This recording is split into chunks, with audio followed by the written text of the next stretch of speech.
Hello, my friend. How are you doing today? I'm going to do something I haven't done in a while, and that is a fragrance review. Today, we're going to be reviewing Sancti by Imaginaires. I don't know how to pronounce that or spell that, but that's how it looks. I do think the bottle is kind of cool looking, feels sort of vaguely Roman with some of the symbolism.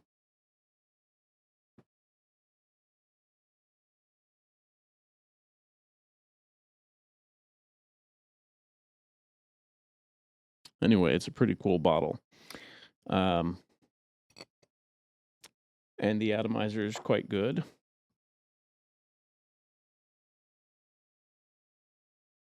Sends the mist out pretty well. You can hold down, and I like that when it continues spraying a little bit. Now, this is quite a nice fragrance. I remember the first time I smelled it in person, I decided basically on the spot that I was going to buy a bottle. And as soon as I knew I was going to buy a bottle,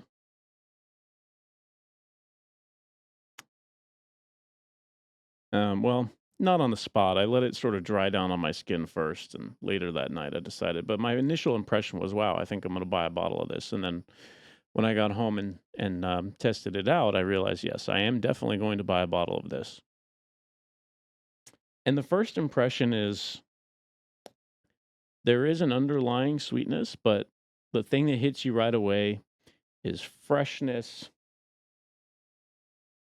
It is kind of a almost citrusy, woodsy, kind of a fresh green, little bit of a tartness to it. Um, Kind of a citrusy, tart, green, fresh impression.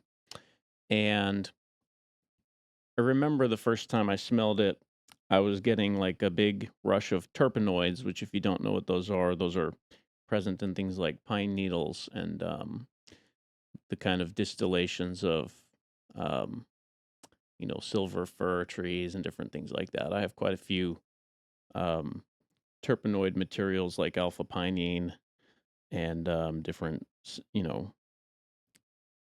distillations of fir trees and things like that in my perfume collection. And there is something like alpha pinene in this. I'm not exactly sure if they use that material or if it's coming from raw materials, but I would imagine there's probably some alpha pinene in this. It has kind of a cooling effect. It's very refreshing and cooling, and this fragrance does have some of that right off the bat when you smell it right away initially. And it also comes across in the notes list. It only lists bergamot, but to me, there's almost something a little orangey, almost like perhaps a little bit of yuzu zest, because that also has this kind of fresh thing, this kind of fresh tart thing that's happening. Not to say that there's definitely yuzu zest in this; it's not that profound, but it does smell to me like maybe there's some a little bit of sweet orange and perhaps even a little bit of bitter orange or orange peel going on, which could be an illusion that's being created by the sweet, warm ambers that are underneath this, coming from your labdanum and your benzoin and things like that, which are most likely. I know that they list labdanum in the ingredients list, but usually where labdanum is, there's also benzoin. So, additionally, one of the fresh notes that you get in the opening is a kind of spiced, sort of fresh and cool cardamom and some coriander, which help to give a little bit more character in the top note right off the start. And so, really, that's sort of what you get in the top note: fresh, green, terpenoids, a little bit of spice, a good supporting amount of sweetness coming from at least from resins, which are very pleasant. Um, and I would be willing to bet even though it's not a listed material, that there's probably some LMI in this because LMI is also a resin and it may be contributing to some of the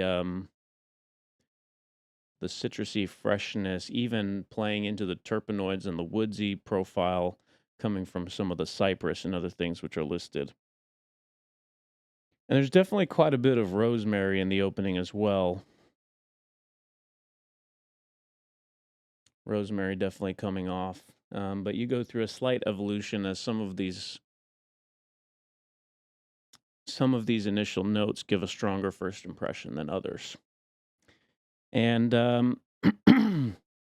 it's definitely a heavily resinous material as it dries down. There's definitely a lot of resinoids used in this: labdanum, different benzoins, myrrh, incense, frankincense and opoponax and things like that, which are listed ingredients.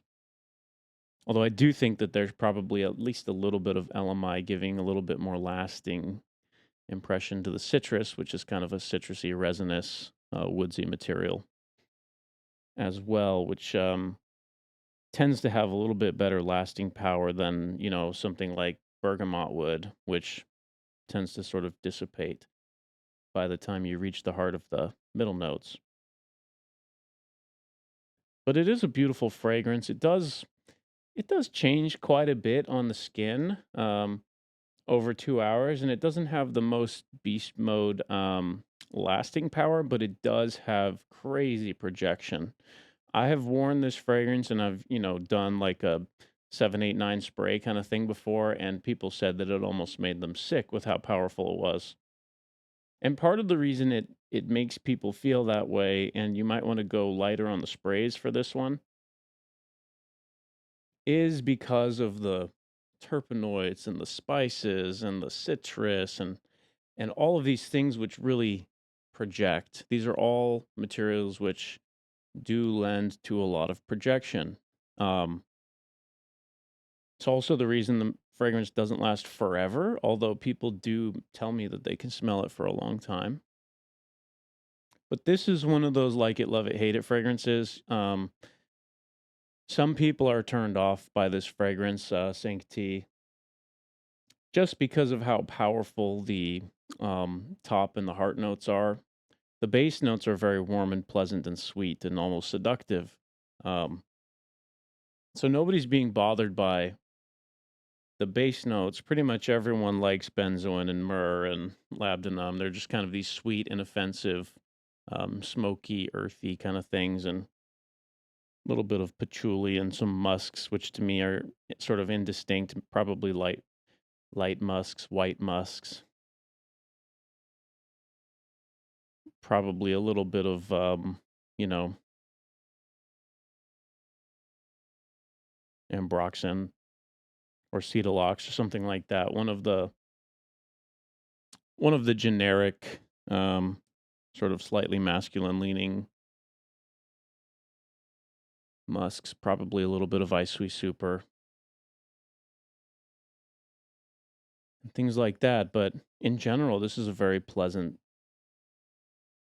fragrance to me. I really like it. And sometimes the green fragrances make me feel sick.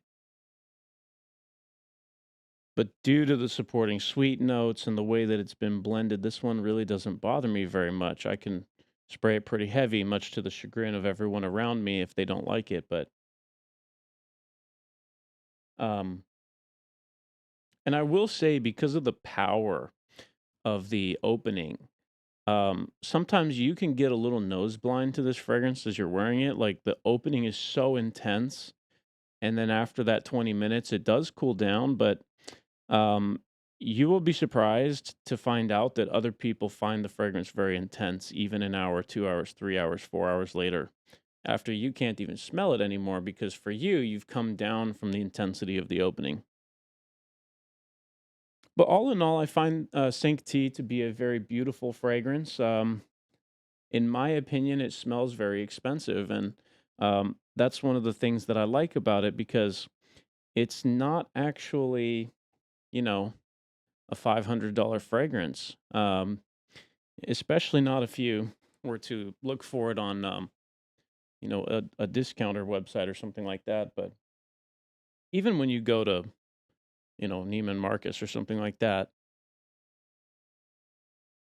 I don't know. I find for the quality of the fragrance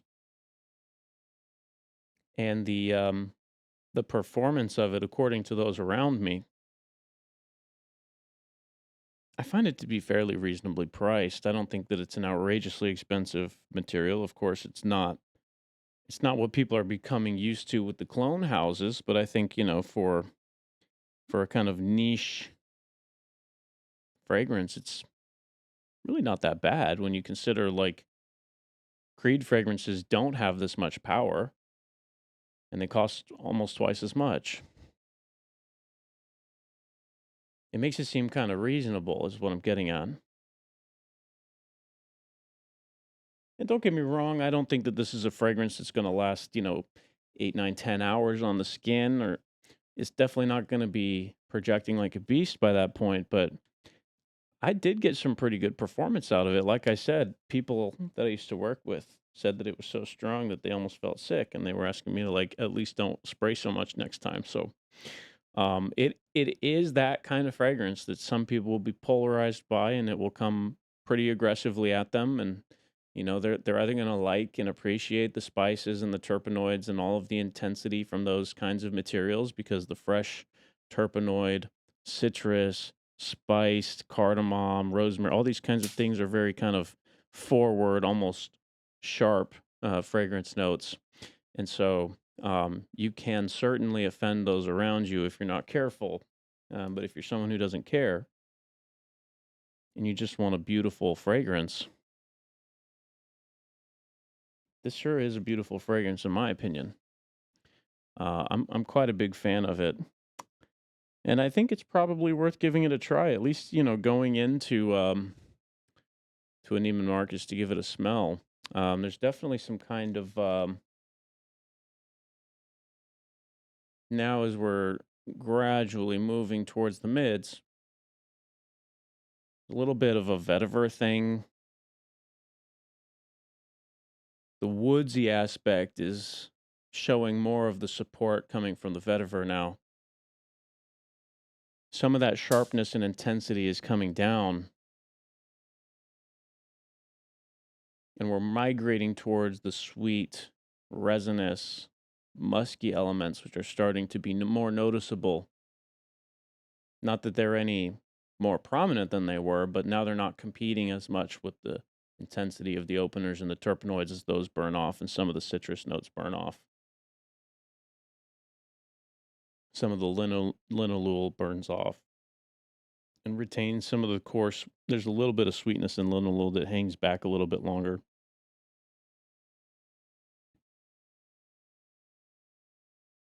You're starting to notice more of that kind of grassy reed.